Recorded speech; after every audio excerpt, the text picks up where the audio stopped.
My names are Jacob Bonyo. I'm the Refuge Point Country Director based here in Kenya, and today I am privileged to be here on behalf of partners to try and explain our role, which when I first saw this on the agenda, I wished somebody else could have taken it up because the partners are really diverse and carry out a lot of different activities. And so trying to bring all of that together into one cohesive message today has been quite a bit of a challenge. But I think I will start with where Refuge Point situates itself and then expand to other partners.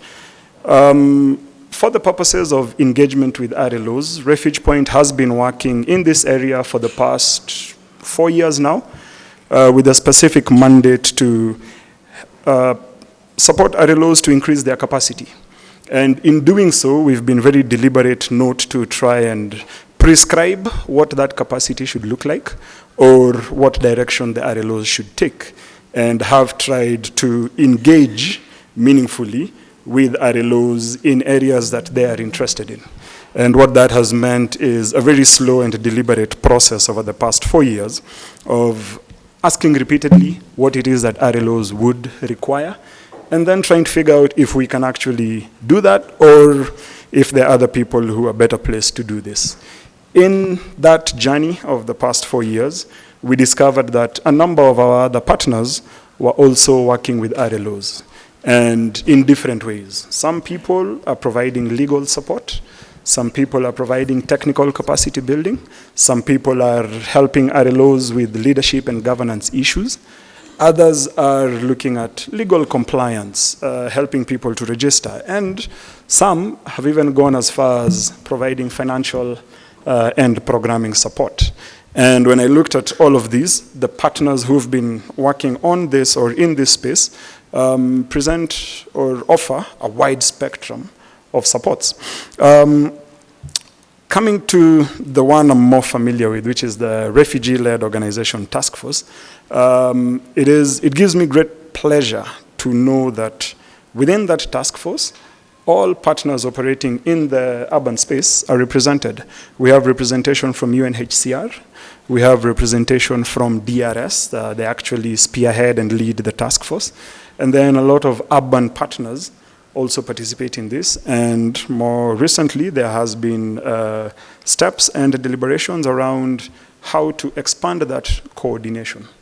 One of the things that we firmly believe as partners in this space is that in this moment that we are in, where the hurdles are becoming harder, the challenges are becoming harder, the funding is reducing, the numbers are increasing, the only way that we can possibly meet our mandate, which is to try and support refugees to access durable solutions, is through better and more enhanced coordination. And to that end, a number of partners got together last year to begin a series of discussions again in this exact same venue. And one of the pointed messages that we got from the refugee leaders who participated was that they would like to see more coordination between the RLOs themselves, with NGOs, with government, with UNHCR. And forums such as these, while only a day long, are, I think, and we believe, vital steps towards promoting that coordination. You can only work closely together with people who you're familiar with. And so as we engage today, I think my friend, Mr. Mutuma, from DRS, earlier on asked people to make sure that they engage and make sure that you make the workshop as meaningful as possible. I will go one better than that and just ask you to also network, please. Make sure that you know each other by the time you're living here. Make sure you know the other partners in the room. And make sure that at the very least, you have got channels through which you can hold all of us accountable to trying to promote coordination in this. The Shirika plan, which Damaris and DRS represented here earlier, is, I think, a very ambitious framework. It's not impossible, it's ambitious. I like that she outlined some of the risks and challenges that will face, and I do believe that In the moment that we are in and the future that we are looking at, where again there could potentially be even lower resources trying to serve a higher number of people, that coordination and working very closely together amongst all of us is going to be key to helping achieve the ambitions of the Shirika plan.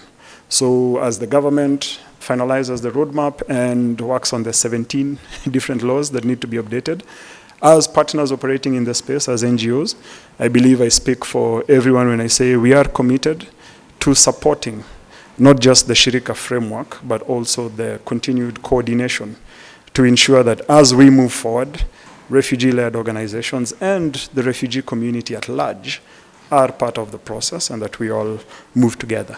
So when I was invited, I was told to be very brief, and I will try and cut it off there, and I wish you all fruitful and productive deliberations later this afternoon. Thank you, everyone.